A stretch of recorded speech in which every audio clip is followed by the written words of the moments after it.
Jananim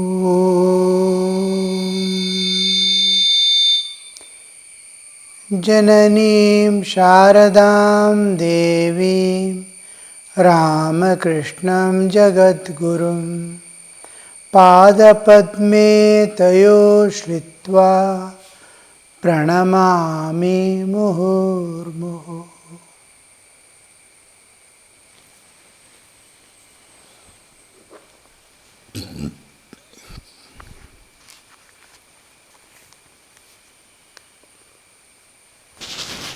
Sri Ramakrishna visited this circus. Did you see, Sri Ramakrishna to him, did you see how the English woman stood on one foot on her horse while it ran like lightning? How difficult a feat that must be. She must have practiced a long time. The slightest carelessness and she would break her arms or legs. She might even be killed. One faces the same difficulty leading the life of a householder. A few succeed in it through grace of God and as a result of their spiritual practice. Sri Ramakrishna gives here the householder's life is as dangerous as that. The same difficulty, that is, anything happens, a slightest error in life, and we would have a great fall in our life. A few succeed in it, in the householder's life, in it through the grace of God and as a result of spiritual practice. As a result of, we saw this expression, grace of God. Grace of God descends when our ego comes down. When the ego attenuates, comes down. Ego has kartritva, bhoktritva and jnatritva. This ego, when it is decreases, when it vanishes altogether, we see the grace is totally available to the aspirant. Till then, what resists God's grace is one's own ego and spiritual practices as a result of spiritual practices. Spiritual practices are exclusively done to realize God. Realization of God is spiritual unfoldment. Just like a flower, lotus, lily, it folds during night. And we see the lotus again blooming next morning. It has folded, it unfolds. The folding and unfolding. Spiritual unfoldment takes place with spiritual practices. Adhyatmika sadhana. Spiritual practices. Spiritual life is living as spirit. Now I am body, I am not spirit. Living as body is worldly life. Living as spirit, as spiritual life.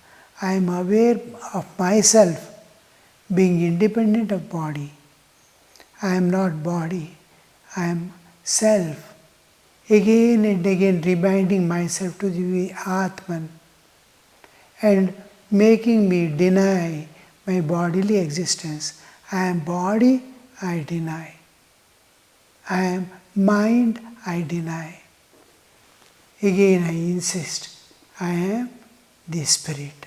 Shivoham, Shivoham. So in spiritual practices, I unfold. That is, spiritual unfoldment means my bodily existence is coming down. My identification with body is all problems that we face in our life, whatever pass through and experience in this world, is just because of identification with the body. I have a fall, I perish, all these are bodily existence. If bodily existence is gone, I know that I am spirit. Where is the misfortune? Or where is the fall? Or where is the realization? He is ever in the ocean of bliss if he knows that he is not body. Through spiritual practices, I slowly go beyond the limitations of body. I go beyond my identification of the body. So the purpose of human life is fulfilled.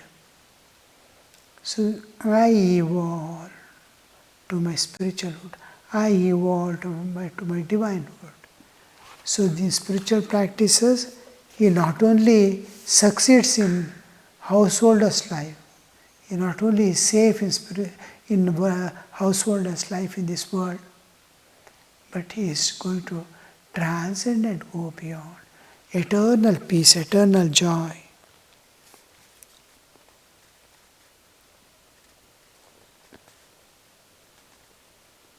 But most of the people fail. A few out of spiritual practices and as a grace of God, they succeed, but most of them fail. Entering the world, they become more and more involved in it, holding on to world, mine, I, mine, and for me. These three will bind. Entering the world, they become more and more involved in it. They drown in worldliness and suffer the agonies of death. Death is there. The more I am body, more powerful is death, more painful is death. Agonies of the world, they drown in the worldliness and suffer agonies of death. What is this drowning in worldliness? Just like we drown in water. First we will not know, water looks so pleasant. I feel I know swimming, and I dive within. And after some time, I see I am being carried away by waves. There is a whirlpool. I do not know. I have entered into, I was confident I know swimming. I can swim in this water. It was so pleasant. So many people we see swimming in the ocean also. When we go here to beach, most of the people are interested in playing in the water. But then a few get drowned. Wrong understanding that I know swimming. There a wave pulls inside. Usually in oceans you see waves coming up, and while going it pulls the things and go downward, and while coming up it comes on the surface. It throws you back on the surface. If you happen to go a little deeper, you see the same water going back at the bottom in reverse way. The wave comes up, flows and goes back. While going back, it goes below because another wave is coming on the top. Continuously waves are coming and it is going back. So if you go a little deeper, you will see that you are being pulled back into the ocean. Similarly, in rivers and all, you will see whirlpools. So many whirlpools. They drag. And once you are caught in a whirlpool, you cannot come out. You are caught forever. You are drowned there. This most unexpected things happen when we go to wherever there is whirlpool, people warn. Sri Ramakrishna used to say, it is Visalakshi whirlpool. There is a river.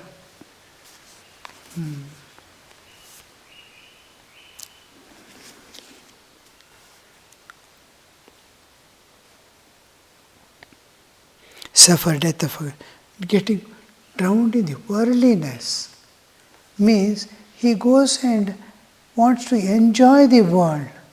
It looks so pleasant, so enjoyable and freely available, and I am capable.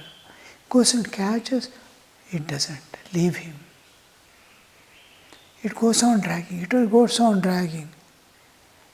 I am not able to leave and come away. One side. Then another is caught. I have caught one, and 4 things have already caught me. I went to just to hold something, and many more things are holding me. I cannot leave and come away. I feel responsible. I feel attached. I feel it is my obligation. It's my duty. All things I put on myself, and I am caught there. I cannot come. Sri Ramakrishna says, how the worldliness will be there? For the sake of my granddaughter, I could not go to Kashi. A old lady says, I could not go to Kashi because my granddaughter, I had to look after the granddaughter. And there they die. They have duties towards the children. Grandchildren duty is their parents. But I feel myself attached and responsible. I have no responsibility at all. The child has their parents to look after. But I hold on to that and leave. I don't leave. And this is how the many people come to ashrama. I ask them to stay one day. One day. They come late in the evening. They want to go back. Tomorrow morning you can go. They say, no, I cannot. And this continues till death. They will not get one day leisure. They cannot be absent from the house, leaving their family one single day. I tell them, suppose you are hospitalized, what will you do? I have so many duties to perform at home, they say. Oh, my child is, no, tomorrow morning I have to send to school, this and that. So many things. Suppose you are admitted to a hospital tomorrow, what will you do? Suppose you meet with an accident, what will you do? Don't think yourself to be inevitable. Things will go on in spite of you, and perhaps better because you are not there. We do not know.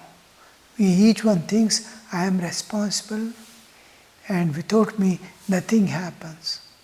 Everything happens. Nobody is inevitable in this world. All come and go. But the tragedy is they don't get time to spend for God, to spend in ekanta, to spend in company of holy men. They run after enjoyments, they run after earnings, they run after repairing the things that have got spoiled, relations that they have spoiled. In that their life go off.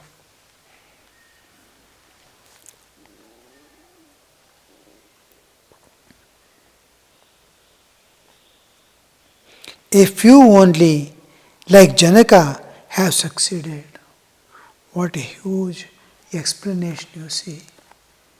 He is comparing with Janaka, though a few only succeed, he says. And who are those few? Not normal people. A few only, like Janaka, have succeeded through the power of their austerity, tapasya, in leading the spiritual life as a householder. Therefore, spiritual practice is extremely necessary, otherwise one cannot rightly live in the world. So, a few only have succeeded like Janaka. Janaka was after he is born with all capabilities and the needs, that is fitness, the qualification to realize God. By birth he is eligible for realization of God. Such a high caliber, such a high man of such a high renunciation, detachment, born with those traits of a saint. But in spite of that, he struggles and realizes, ultimately he realizes the truth. As a king has lot of duties and responsibilities. It is like keeping a huge mountain on somebody's head. That is the load that he has to take of the whole country, whole nation. Load is on his head. And responsibilities are there to look after every citizen and also to see that others do not interfere in their governing.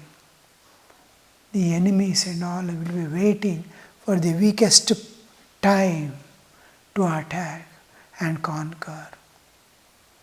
So many kings will be just watching day and night.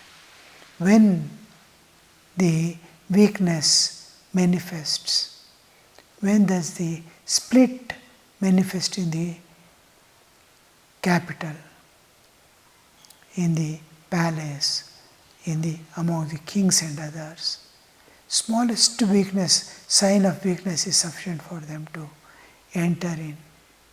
So you must be watchful which enemy comes from where, at what time, in what way. Just like enemies wait for weakest time, he must be watching all the time. Just like a sadhaka, how he watches day and night on one side. Will anything drag me away from this path to God? Will something come and entice me, entangle me, hold me? How shall I get always safety? I must be able to go ahead in the spiritual path. He'll be watching his vigil all the time. Like that, the king's responsibility. With that huge responsibility, and of those days, Janaka realizes God. Therefore, with the power of his austerity, tapasya, we hear he used to sleep on the golden cot, spreading thorny grass. On that he used to sit and sleep. Austerity is tapasya. Extremely such food without which he cannot survive. That much of quantity and that much of frequency just to keep the body alive and go on thinking of the divine, thinking of the Brahman, thinking of the absolute existence, and practice denial of the body, self-denial. I am not there, God alone is there. Self-denial. With all the spiritual practices, he transcends the nature and go ahead. So therefore, spiritual practice is extremely necessary, otherwise one cannot rightly live in the world. Something or the other catches. Everything in this world is making you forget God. Everything in this world, whatever you touch, it will hold you not to release you anymore towards the divine. In some things are good and nice. They hold us through goodness. Certain things are bad and harmful, and they hold us through their badness.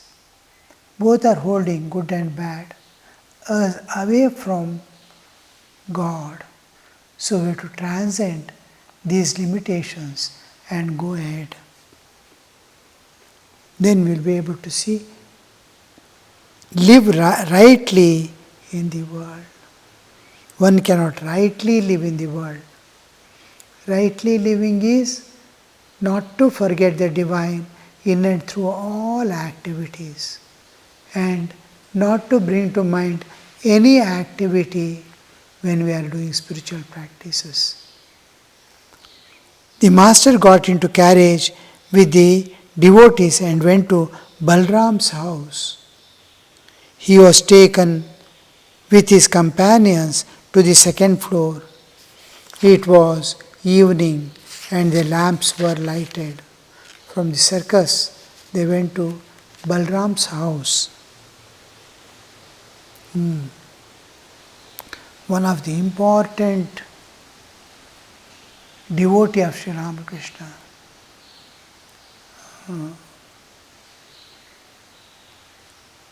Later on, after the master's passing away, and when master was there, Sri Ramakrishna was there, Ramakrishna used to ask the direct disciples, that is, one who would be the sannyasin disciples of Sri Ramakrishna, to go to their house, Balram's house, and he used to tell his food is purest food, because they used to have the worship of Lord Jagannath and have the car festival every year, and he was so much devoted to God. Every grain of his food he earned, everything that he got from his parental property, every bit of it was earned in the most honest way by his ancestors, without telling a lie, without hurting anybody, without swindling anybody, giving respect and all the needs of those who have served. Suppose he had garden, he has so many things, he has estate, and whoever worked in that estate was fully taken care as their own children. All needs of their life was satisfied with the small earnings, and whatever remained was his. And this material, food and earnings, after giving to all their share, animals will get their share, birds will get their share, the servants will get their share, government will get their share, his share, it's a share, and giving to all, and is some portion to be given in dana, or after doing all the things, panchabhut, yajna of every day, thinking of the ancestors, thinking of all the jivas. After that, whatever remains as food is the purest food. One who has earned the people, Sri Ramakrishna used to say, a person who has earned money in bad ways, I cannot touch, I cannot see, I cannot eat, I cannot give to my devotees also. In bad ways. You can imagine the bribes people take. They swindle, they cheat, you see nowadays from bank directly taking away the money without the owner's knowledge. All these things, how they are able to, what for is that money? What is it going to give them? They neither gives peace nor spiritual evolution, but the cause of great bondage and suffering. Lives after lives, but they run after that. Such money. But Balram's money was one thing, main thing was as if he is earning for God, for God's sake. This particular part of our earning, we miss. Most of the people Even honest people also miss. This money is for God. This money is for God. It's God's money. In our days, in our childhood days, our parents and neighbors and all, they used to get salary every month. There was no banking system like now. Banks were there, but people had no much access to it directly sending the money by the officers to their accounts and all was not there. Like nowadays, it is directly credited to your account. Cash is not given in hand except in some lower way of payments. Then every payment, every month, every office, every factory, they used to sit with huge amount of money and give their salaries monthly. So that salary, as soon as it comes, people used to take it. And first going home, they'll first keep at the feet of God. It's yours. You have made me to earn. You have given the strength. You have given the mind. You have given the capacity. You have got a job. It is yours. And take that as prasad of God. This aspect we are missing today. Most of the people, I have earned, it's my money. Nobody says it is God's money. I am an instrument in the hand of God. It is earned by Him. Tomorrow I can be bedridden. Something can happen to me that I am not able to earn my living. It belongs to God. Nobody feels. Nobody says nowadays. Slowly, materialistic view, materialistic ideas, materialistic understanding is dawning. The spiritual and religious understanding is slowly disappearing. So this money, when he says this belongs to God, and every pie that he spends, truly feeling that it belongs to God, he reports every bit and see that not even a single pie of it is wasted in any way.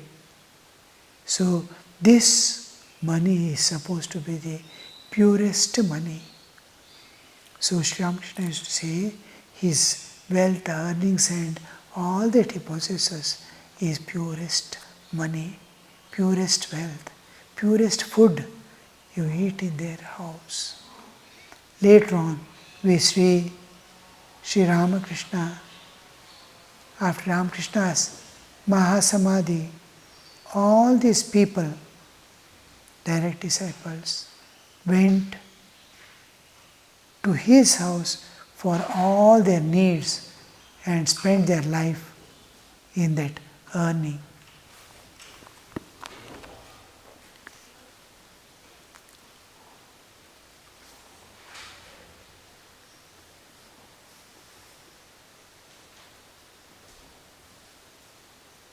Master got into the carriage with devotees and went to that Balram's house.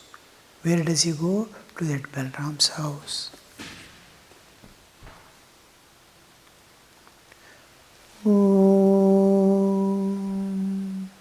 Niranjanam Nityamanantarupam Bhaktanukampa Dhritavigraham Vai Ishavataram Parameshamedhyam Tam Ramakrishnam Shirasa Namamaha.